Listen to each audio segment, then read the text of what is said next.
This session is titled Integrating vCloud Director with vCloud API, and we'll get into sort of why we decided to have a session on this in a second. The overall objective here is to give you a sense of how you can integrate as you build your private cloud using vCloud Director, the specific means by which you can integrate management of your virtual machines within vCloud Director with your surrounding IT management systems such as CMDBs and asset management systems and so on. So this is all about showing you the specific capabilities that we've built into vCloud Director with our 1.5 version that's shipping shortly to enable customers to manage their virtual machines within their cloud in a way that's synchronized with their surrounding IT management systems. So that really is our intent here. So we hope that with the specific examples that we provide here and the pointers that we give you here, you'll be able to walk away with getting with a good picture of how exactly you can accomplish this integration. So that's our goal here.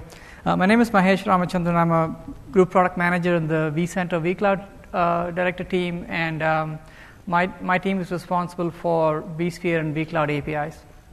And then presenting with me is Prasad from the ecosystem engineering team, and he's the lead engineer for vCloud APIs. So with that, let me get into some details here. So you must be, I'm sure, tired of this disclaimer. You must have heard this in multiple sessions, but so I'm going to sort of skip that, assume that you're familiar with this. All right. So let me start with just talking about the use cases. And then the specific integration use models that we're going to talk about today.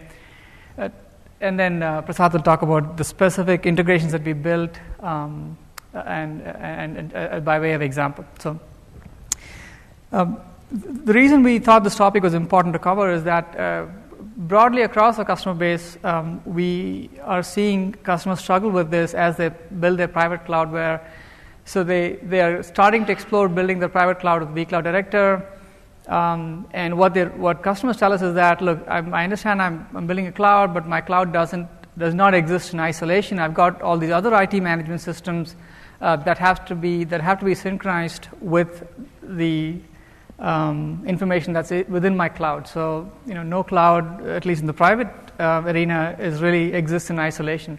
And so we fully recognize and appreciate that need that our customers have, and we built a set of capabilities that, as you will see, to help you really manage your virtual machines in your private cloud in a way that is completely synchronized with and is compatible with the way that you manage the rest of your IT, particularly your service desk, your asset management, all of your other ITIL processes that you may have in your environment. So that really is the motivation. So let's look at to sort of focus the discussion and leave you with a very concrete sense of how you do this. So here's sort of the problem we're going to focus on. So we want to show you how you can you have a simple means to integrate virtual machine lifecycle management within vCloud Director with surrounding IT management systems. The specific examples that we're going to talk about are IP address management and CMDB, and so those are the two examples we're going to talk about. So here's some use cases that sort of to make this very concrete here. So the first use case is with IP address management. As you create a VM, before the VM is ready to be used, you need to be able to first assign it an IP address and also assign it a DNS name. So before the VM is ready to use. So you may we recognize that you would you may have an external enterprise-wide IP address management system that hands out IP addresses and DNS names, and so the specific use case is that how do you obtain an IP address and a DNS name from an external IP address management system? With the CMDB, the specific examples is that as you do with your other IT assets, you may be needing to track your virtual machines in your cloud, in your CMDB, so you can report, you can do asset management, and so on. And so the use case here is that how do you keep the CMDB record up to date with the latest information on your virtual machines living in your cloud. There may be other use cases, and this is one of those cases where there's a long tail of many use cases that are really unique and specific to the way you run your IT environment. And the capabilities that we built here are designed to help you tailor your integration needs to the specific needs of your environment. So it really is a broadly applicable set of capabilities that we built here exactly to address the unique needs that may come up in your environment. Okay, so really this, at the top level, there's really two use cases here. The first one, and there are two design patterns that you apply to achieve these two use cases. The first one is what we call loosely coupled integration, where you have a surrounding IT system that needs to be synchronized with the information about your virtual machine, but there is no strict ordering requirement. That is, the external system needs to be roughly in sync with what's happening to your VM, but there is no hard requirement on that the changes to your virtual machine need to happen in some specific order relative to the changes, updates to your surrounding system. So the canonical example there would be CMDB, but we've seen customers have similar needs around asset management and perhaps even service desk. So updating a CMDB record can happen somewhat asynchronously with changes to your VM, as long as these changes happen within some bounded amount of time from the time the virtual machine actually was provisioned or changed. So that's sort of the loosely coupled. The key point there is that there is no strict ordering requirement that changes have to be done in a specific sequence, or the changes have to be reflected in exactly the same time, and so on. And the design pattern that you can apply there, as you'll see with the specific examples that we provide, is what we call publish subscribe, where with vCloud Director 1.5 we have this capability called notifications, and you can configure these notifications to be sent out to a message bus, and you can basically pick up those messages from the message bus and then perform whatever update actions you need within your management system. So that's sort of the design pattern that we enable to satisfy this particular use case.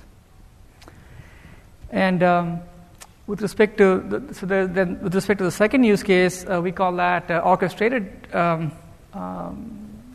integration, where there is a strict ordering requirement between when a change happens to a virtual machine and when a corresponding change needs to happen in the external IT system.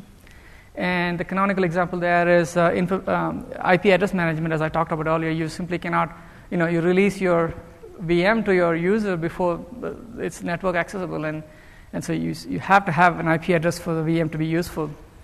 And so that's an example, and approvals would be another example. So with approvals, you may, as part of how you manage your private cloud, you may want to have some controls on, before VMs are provisioned, maybe VMs beyond a certain size, they need to get approved by somebody in your environment. And so you don't want to provision the VM before the approval happens, and so there is, again, an ordering requirement. The approval has to happen before the VM is actually created. And the design pattern that we apply there is what we call workflow, where we have a capability in vCloud APIs in conjunction with vCenter Orchestrator, which is our automation capability, to be able to accomplish this strictly orchestrated, ordered updates. And back to the IPAM, so the example that we're going to walk you through is an actual proof of concept that VMware has built in conjunction with Infoblox, a leading IPAM vendor, that is running and is actually showcased at the Solution Exchange. So after the session, you definitely feel free to check out the Solution Exchange floor, where you can see the example for IPAM integration actually in action in our floor. So that really is it. Maybe I should just pause here to before we get into the details of how how this actually both these use cases actually work. If there's any questions, I'd be happy to take them now. I hope this gave you enough of a context to understand the rest of the presentation. You have to use Orchestrator. Can you use other partner workflows? Yeah. Good question. So let me repeat the question. We call out vCenter Orchestrator here, and the question is, can you use other similar orchestration systems or other systems, period? And the short answer is yes. So we're using Orchestrator as an example, but you're free to use, a third-party orchestrator or even a Perl script if that's what suits your environment. So it's really not wedded to Orchestrator here, though. Any other questions here before in terms of the use cases and the motivation for the session? All right. With that, let me hand it to Prasad to talk about how these two design patterns have actually been implemented, and then we'll take it from there. Thank you, Mahesh. So when we actually discuss in detail about these two different models, let's start with the loosely coupled model. And as Mahesh actually mentioned, the pattern that we are using or demonstrating, and in addition to that, we will be discussing some of the vCloud Director features. So we will see how the vCloud Director features are actually enabling this publish subscribe part of it. So when we talk about the loosely coupled integration, one of the things that comes to mind is the messaging system. So here we are actually using vCloud Director in conjunction with a message broker, and in this particular example, we are calling out a RabbitMQ. Any messaging system or any messaging broker which is AMQP compliant. Those who don't know about AMQP is Advanced Message Queue Protocol. That's a standard, and these messaging systems are based on, or they are implementing this standard. So in this particular case, vCloud Director actually works as a publisher. So any system events that happens, actually vCloud Director publishes them as a notification or the messages into the message broker system. And all the subscribers can, in this particular case, your IT systems, they are actually consuming those notifications, they are consuming those messages from your messaging system. So loosely coupled is kind of explained in these blocks. In the sense, vCloud Director doesn't exactly know how many actually subscribers are subscribing to those events. And from the subscriber's point of view, they don't even have to connect or know what exactly the vCloud Director is doing, as long as they can actually consume those notifications from the message bus. In this particular example, or maybe going forward, we will talk about and focus a little more on the vApp lifecycle. In the sense, if your vApp is actually being deployed, if the vApp is actually going from deploy to power on state, power off state, the vCloud Director will be actually generating those notifications, and those messages will be sent to the message bus, and the subscribers will start consuming those messages. So let's see in a little more detail what exactly this notification event workflow is. So there are some predefined notifications, and every system event that happens in vCloud Director actually converted into a notification message, and then it's published to the messaging system. As I said, event triggers the notifications, so it's not just the vApps. All the resources which are actually there in the vCloud Director, whenever they actually go from one state to another, the significant actions are actually translated into notifications. When we actually talk in this session, we will be actually focusing on some of the vCloud Director features, but we will also keep an eye on how that can be actually consumed programmatically. So every notification that goes to the message broker, it actually carries an XML-based payload. It's actually an object defined in vCloud API, and it's constrained by the XSD schema. So for an API consumer, it's an object called as notification object, which basically the subscribers consume. One can actually do the filtering of these messages, but that can happen actually at the message broker level. You can say that I want to actually look at only the messages coming from certain organizations or certain types of vApps and so forth. That can actually be managed by the message broker administrator. So one of the things that we are again underscoring is the loosely coupled thing. So let's actually take a look at what exactly this notification format is. So as I said, the notification is defined as an object in the vCloud Director and the APIs. So it carries a certain information that is useful to the subscribers. Namely, any operation that's happening in vCloud Director, whether it's successful or not, what is the entity type on which that particular operation happened, the UUID. So those who are aware of the APIs or probably want to know about API, you can go to the next session. But every resource or entity actually uniquely identified in vCloud Director using a UUID. Same way, we actually provide the organization UUID. So under what organization or which tenant is actually doing those operations. And you can actually figure out that, okay, this is the resource under org, Pepsi, Coke, or whatever it is that's actually going through the changes. Same way, you can actually get extra information about the user UUID. Who is the user who actually caused that action which resulted into the notification that the subscriber is interested in. And then we actually give you what is the notification type.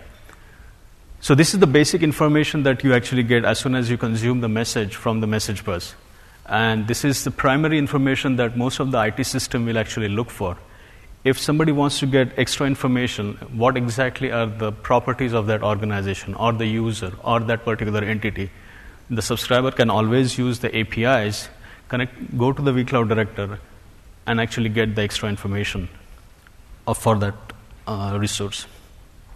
So this is a quick screenshot of how the vCloud Director actually enables the thing. So under the notification, you can see that there is just one checkbox which says that enable notification. As soon as we do that, we are instructing vCloud Director to actually send those notifications to the message broker. And the section below it actually shows how that message broker features are configured. So those are typically AMQP host name, port number, what is the host, that's an AMQP property. But those are the things we are just letting vCloud Director know that this is where my broker is. When you send the information, send it to that particular host.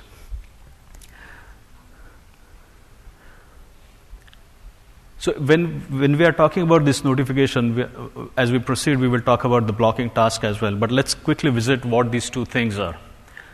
So one is vCloud notifications, and the other thing is vCloud blocking task. So when we actually saw the initial use cases, we actually identified the orchestration use case and the loosely coupled use case. In both the use cases, one of the examples that Mahesh gave was if you want to actually run a workflow, if you want to actually have actually an IT system which says, I want to approve whatever operation is happening in the vCloud Director. So that can be achieved by something called as blocking task. So you do an operation in vCloud Director, and then it blocks the task till somebody actually says that, okay, you can now resume it or you can abort it. So notifications, very good when you want to actually send the messages and let the subscribers actually consume them the way they want to actually consume them. And the blocking tasks are very useful when you want to actually get the approval or actually let the IT system actually decide whether they want to actually go ahead with that particular task or abort it.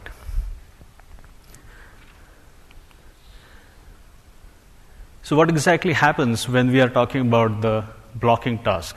So whenever actually a user says that I want to, let's say, power on an operation, power on a vApp, it may be that the administrator has configured the user such that the user is not allowed to actually do the power on operation unless somebody approves that particular step. So as soon as he does that action, a message is sent. The IT system, which is integrated with vCloud Director, will decide by checking if the user is allowed, updating their databases or something, and then say, okay, at this particular time, somebody tried to power on the VM, and the administrator said yes or no. When the administrator says yes, he approves the operation by using either an API or going specifically to the UI and saying that the operation task is approved. So one thing that actually you guys can think that if I'm using the vCloud Director, do I really have to configure the AMQP based system? And what happens if my message broker is not working?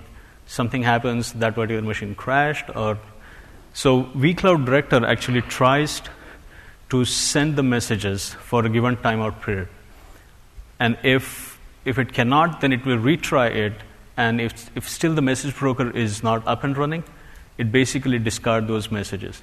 So in this particular case, it's the message broker's responsibility to be up and running so that it can consume the messages.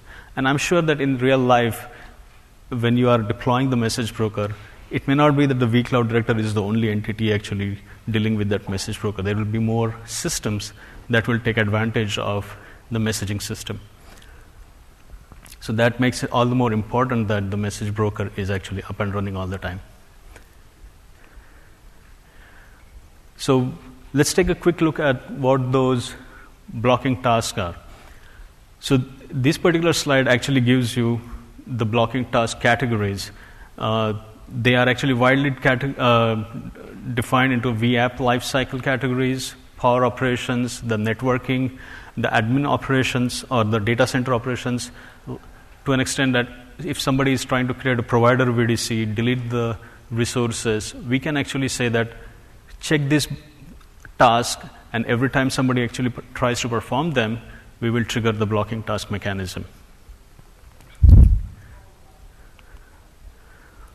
And as I said, all these actions can be performed using the APIs, but the administrator can actually go to UI and see what the blocking tasks are in this particular screenshot. They can select it and then say, okay, abort or resume type of an operation. When we actually talk about the notifications, there are predefined notifications in the vCloud director. So in simple terms, all the system events are actually mapped to notification. Those who are aware of the vSphere events and those type of things, you can quickly relate to the vCloud director notifications as well. So the blocking task, again, it's a little repetition that I'm doing. These blocking tasks are suspended, and they are suspended till a configured timeout period. And there as well is a default action associated with that. So if somebody is trying to deploy a vApp into a VM, and it's actually waiting for an administrator's approval, and if the administrator actually doesn't reply in a given time, you can say that maybe after 1 day or few hours, the default action is to actually deny or abort that operation. What's happening is then the vCloud director is actually making a note of that. This is a blocking task attempted by a certain user, and the default action was triggered. Or if the admin actually goes ahead and says that, okay, approved, that also gets noted down. So when we talk about the API support, all these operations, whether we want to actually approve the task, whether we want to deny the task, accessing the specific notification object or the task object, what exactly the pending task object looks like, all these things are available to you by APIs. There is an API wherein you can actually straight away go to vCloud director and say that give me all the pending tasks. It doesn't always have to be the messaging system. You can straight away go and get all the pending tasks. But in the real life, real-time systems, probably you will be relying more onto the messaging system. But maybe you can actually use the API to say, at this particular time, on this particular day, how many tasks were pending, and then make a list out of it.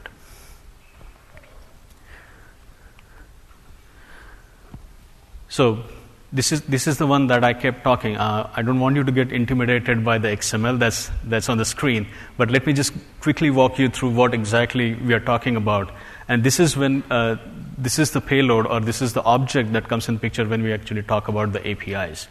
So if you actually quickly focus on certain things, what we are looking at is what is the username, what is the task, who is the owner of that particular task, what is the timestamp actually, what is the operation status of that particular task, and what is the organization. So these are the things that we actually called out when we said that what is the notification type looks like.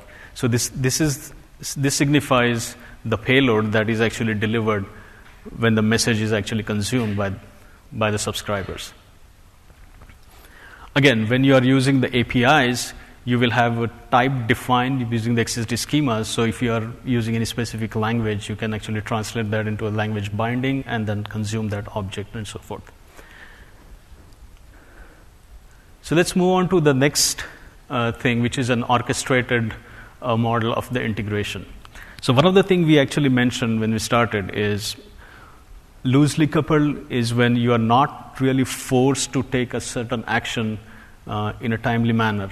It's up to the IT system to actually say, okay, VM powered on, VApp undeployed, and probably you're just making a note of it, something like CMDB. You're just storing it of what happened actually into the vCloud.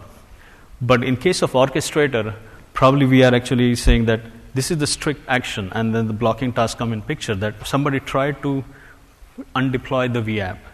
I want to know actually what happened at that time so that I can trigger my IT management system's functionality, then come back, do a approval or denial of that particular action, and then probably go back again to my any other operating IT management system. So this is a specific workflow that we are talking about. So when we talk about orchestrators, we are talking about orchestration engines here, and as Mahesh said, that we are taking an example of vCloud orchestrator, but it can be any orchestration engine. Our focus in this particular case is a workflow, actions taken in a specific order. So when we actually talk about the orchestration, let's focus onto this particular example, and this is showing you the vCloud orchestrator. vCloud orchestrator here, we are talking about the different plugins to our different systems. So what's happening is here the driver is your orchestration engine, which is running the workflow, and vCloud Director is actually participating in that orchestra along with your other IT systems. So the way you look at it is, in loosely coupled thing, the flow starts from vCloud Director, goes to the messaging system, consumed by the subscribers. In this particular case, the controlling factor is your orchestration engine. The orchestration engine can actually consume the messages either through the messaging system, or it can actually make a vCloud API call directly to the vCloud Director to know what's happening. Now, you can imagine that for all practical purposes, you are not going to poll vCloud Director to see if something is happening. So all practical purposes, you will probably rely on the messaging system to see if something is happening. And depending on that, you will trigger your workflows.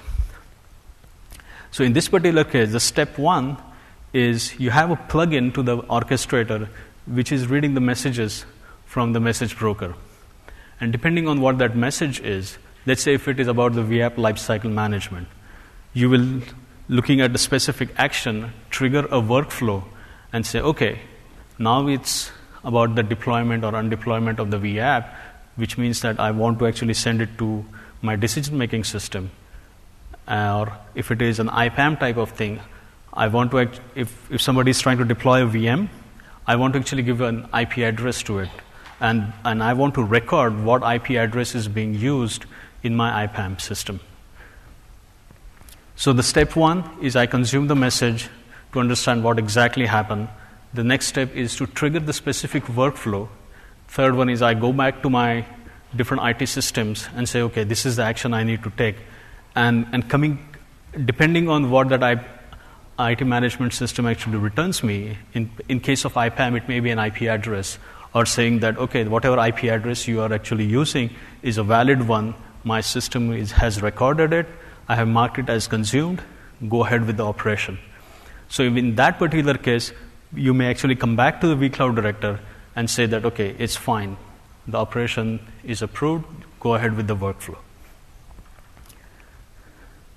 So let's take a quick look at what exactly the vCloud Orchestrator is. I'm sure most of you know about it, but this is for the benefit of those who are not introduced to the vCloud vCenter Orchestrator. Sorry. So vCenter Orchestrator is basically an orchestration engine. It's a 3-layered thing. It can be accessed using the UI. It has its own APIs as well. And basically, it lets you create the workflows, and it runs those workflows. To be able to connect to different systems, vCenter Orchestrator actually makes use of plugins. So in this particular case, it will rely on the vCloud Director plugin. It will rely on the AMQP plugin. If you have an IPAM system, it will rely on the IPAM plugin, and so forth. There are some out-of-the-box plugins that come with the vCenter Orchestrator, things like SSH, XML, so forth. If you are actually using vSphere, there is a vSphere plugin in the vCenter Orchestrator. But basically, the connection between the vCenter Orchestrator and the end system is via the plugin. That's the one-line takeaway in this description. It has its own directory service database. It can actually authorize and see who is the user who can actually run those workflows, but that's an administration at the orchestrator level.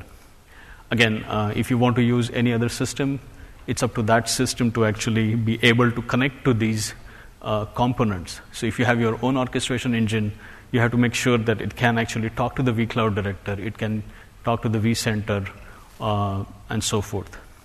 If you are writing or using that particular system, of course, you will rely on the APIs that are there with the vCloud and the vSphere.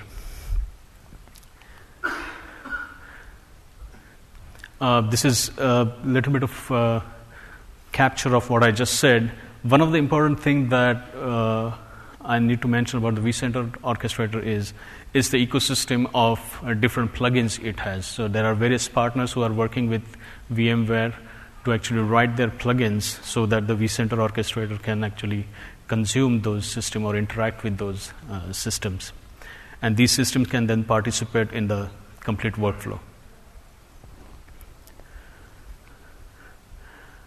Quick facts. The vCenter Orchestrator comes packaged with certain workflows. And as I said, there is a plugin for vCenter, there is a plugin for vCloud Director. So the out-of-the-box workflow can actually help you with the vApp lifecycle management or some of the operations which are specific to the administrators about network creation, provider VDC creation, and so forth.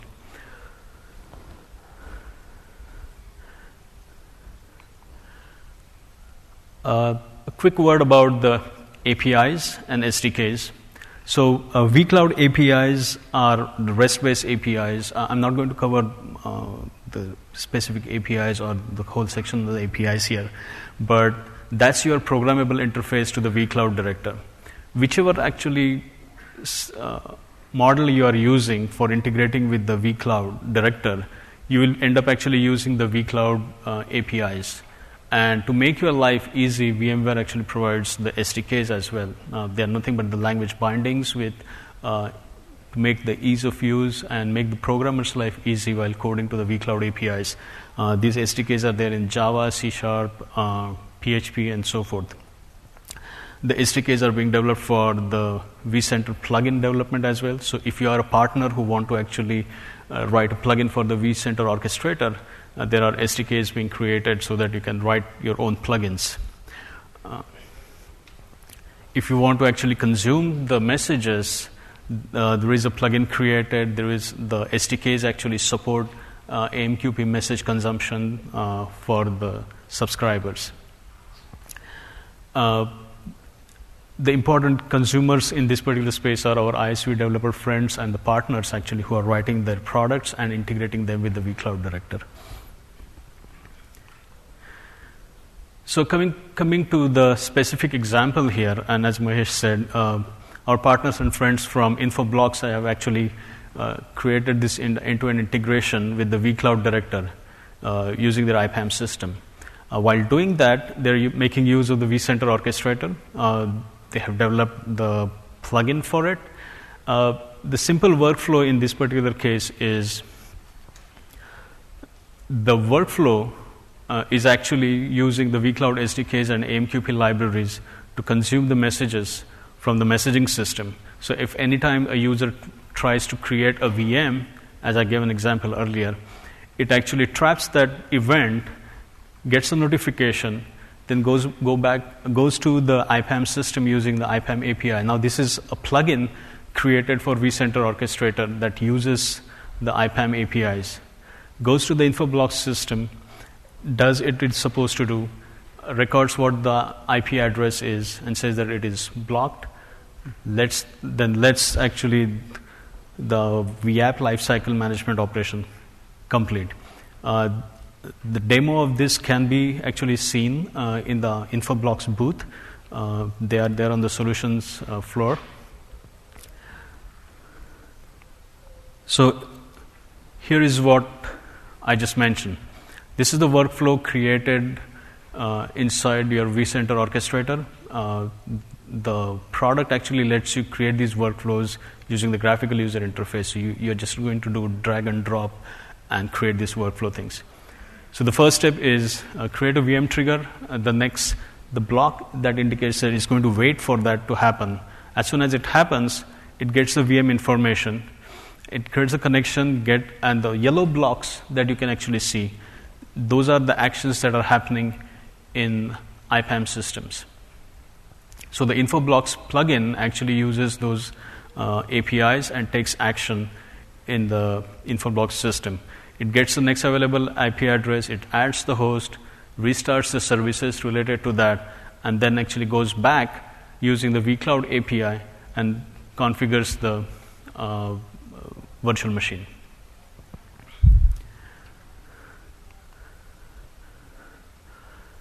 So coming back to the CMDB type of integration. I don't have any specific example of a specific CMDB product here, but we can actually loosely discuss how it works. And one of the loosely coupled interaction we were talking about is any system event that's happening is probably consumed by your publishers. In this particular, subscribers. And in this particular case, the subscribers are maybe specific to your CMDB system.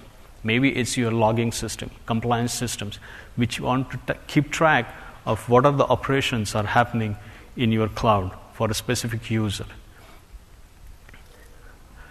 Another example of these things are asset tracking systems. If a VM is created, if VM is destroyed, it's reconfigured, if the VM's memory is increased, disk is removed, so on and so forth. All these events we want to actually capture. And these events are then, again, it's kind of going back to what we started with, is these are the notifications going to the messaging system. And your subscribers are actually consuming and taking action. In this particular case, we don't even know what your subscriber is doing. You can take an immediate action, you can put it, you can sit onto it, take it later on, because we are not restricting a specific sequence in these particular cases. So I'm already onto the summary slide here, and we will recap what we discussed and then probably spend a few minutes and give you an opportunity to ask questions here. So we started with the problem statement for vCloud Director actually enabling integration with the IT management systems. So there are actually features which are developed in vCloud Director 1.5, which is scheduled to release. And these are the features which integrate with the message brokers. So these are the notifications, blocking tasks, and depending on what integration approach you take, you can actually use either of these features. Two integration approaches that we talked: loosely coupled integration and orchestrated integration. In loosely coupled integration, again, the source or the origin is vCloud Director. Things happen to the resources, notifications are triggered via message broker. The subscribers are consuming the messages that are published by the vCloud Director. In orchestrated integration, we understand that there are multiple IT management systems. So that whole orchestra or the workflow is managed by the orchestrator product, and vCloud Director is just participating in that orchestra. We saw an example of a vCloud orchestrator and the plugins which play the main role in connecting to this IP management system as well as the vCloud Director. And again, to underscore, if you want to see the specific example running that's there in the solutions booth, you can actually go to the InfoBlocks booth and you can see that the integration is working there. Our standard slide of what more things you can do with the vCloud and the VMworld 2011. But with that, actually, I would like to open this floor for any questions that we have. We have a little hard stop at 5 o'clock because we have another session. So let's make use of this time. Quick note, if you could, would you, I'd request you to use the mic over there because the session is being recorded and your question will be registered with recording. In terms of the configuration of notification on blocking messages, I saw the screenshot. It's mostly on the vCloud administrator level. Right.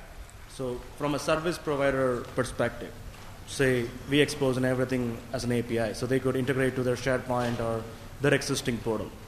Can they configure either us configuring as a service provider from UI, or can I configure different orchestration tools based on what they use? Like for instance, say one of the customer could be using Infoblox, other customer could be using BT, right? Both of them could be a customer of us. Right. So can we configure through API or through, it looks like in UI, only one configuration across the vCloud admin. So if I'm using API, can I have, it's more of asking the blocking and notification messages. Can it be configured by the org level rather than the provider level? Let me take that. So I think what you're asking, let me just repeat the question, is you want to understand, one, can you do it programmatically if you are developing a portal? Sure. And the second is, what's the granularity? Can it be at the org level or it?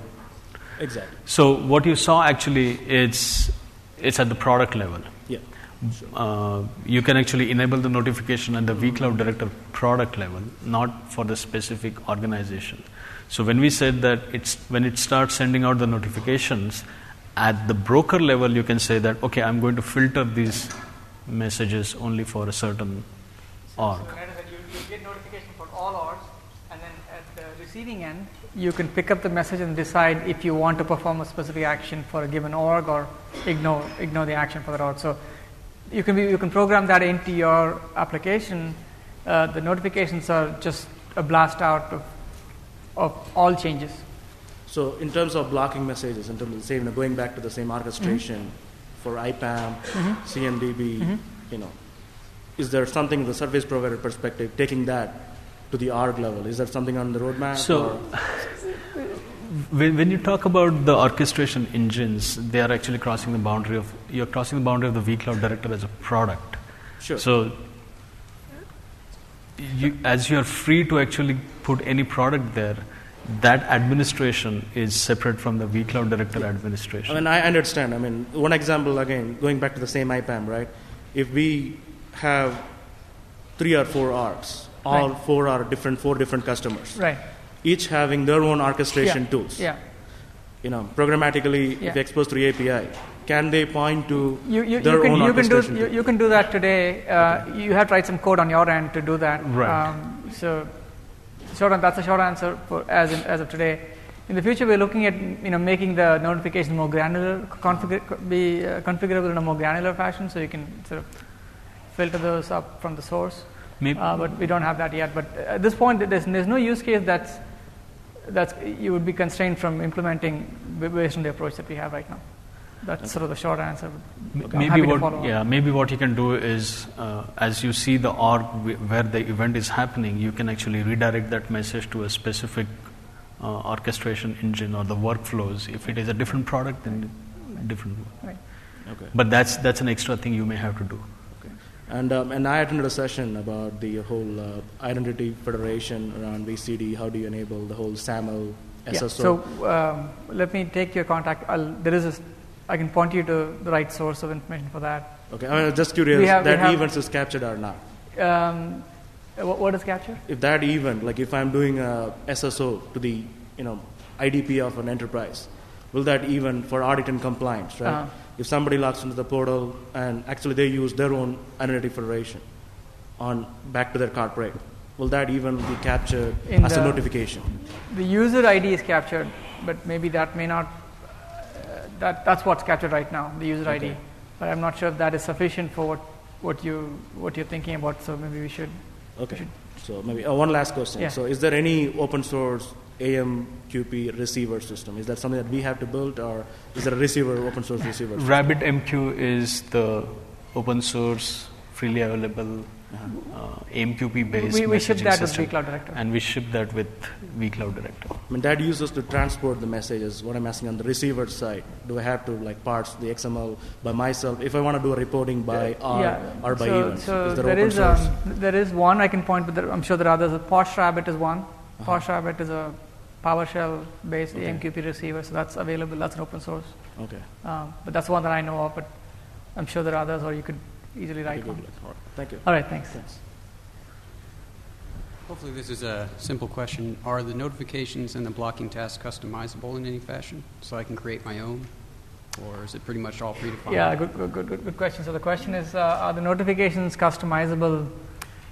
So today the notifications are sort of hard-coded, pre-wired. So there is a fixed set of notifications and blocking task points. There's about 40 or so points at which we've determined callouts are important.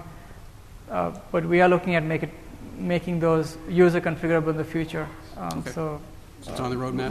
It's on the roadmap. We hope that the 40 or so we have today are sufficient for most use cases, but we recognize that may not be the case. So I'm interested. If there are specific callouts, do reach out to us. Thank you. Hi, my company's writing a Java application to talk directly to Orchestrator. We've been having some trouble trying to find a plugin that will help us do that. The VIX plugin's not very supported. So, is there a suggestion you have? Absolutely. So you said a particular plugin is not supported. Which plugin is not supported? VIX is not. The VIX. Yeah, plugin? we haven't had too much success using that. Okay, let me get, so the short answer is we are beefing up the whole plugin ecosystem. We actually have a community, a plugin community we published at VMware.com. So I can give you more information on that. And we have a plugin program. So if you're interested in a particular kind of plugin, we have a way for you to surface that up to us, and we can work with you to develop plugins. Okay. Yes, please. Hey, so consumption of this blocking tasks is asynchronous. How does the response happen? Is that directly through the API? That's right. Yeah, the question is how do you respond to a blocking task? Yes. Right. So there is an API call, and you would make that API call with the ID of the task that you want to unblock. So so as the consuming process, I need to know where the RESTful API is to hit to respond to it. Do I know that already, or is it part of the payload? So let me go back to that slide.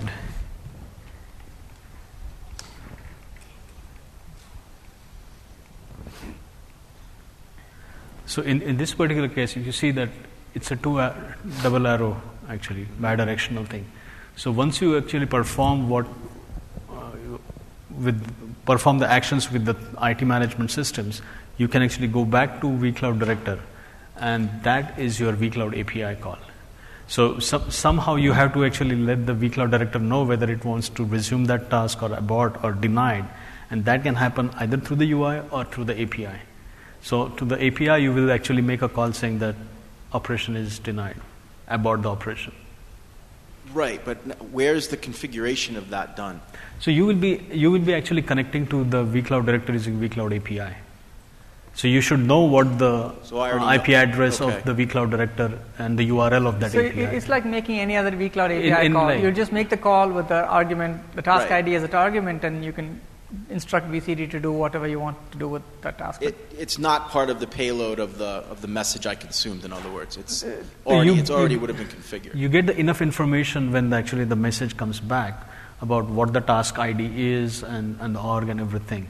You are just going to tell the task that /task continue. Yeah, all you need is the task ID, and then once you make a decision on what you want to do with the task, you can go back and call the API. And follow up is it a potential future that the response could be asynchronous as well through a message broker?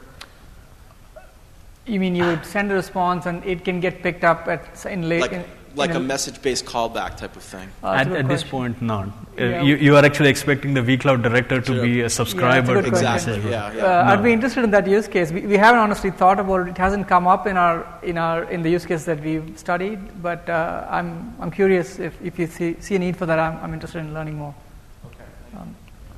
I understand vCloud Director is meant to handle large-scale VMs. Uh-huh. So when you create a vApp, it kind of distributes, makes the decisions on where the VMs go and the different hosts. Mm-hmm. The applications we're working on, we need more information as to what VMs are in which hosts. Is this information provided or is it hidden? Seems to be we get a number how many VMs are in a host, Right. but I don't know which ones are there. So the question is, for the benefit of the recording, in vCloud Director, we don't get information on which VM is sitting on which host, and in your particular application, you want to know that information. Yes. So with vCloud Director 1.5, we do provide that information. We provide the modref of the host, but it's only available to the administrator of vCloud. It's not available to the the non-admin user.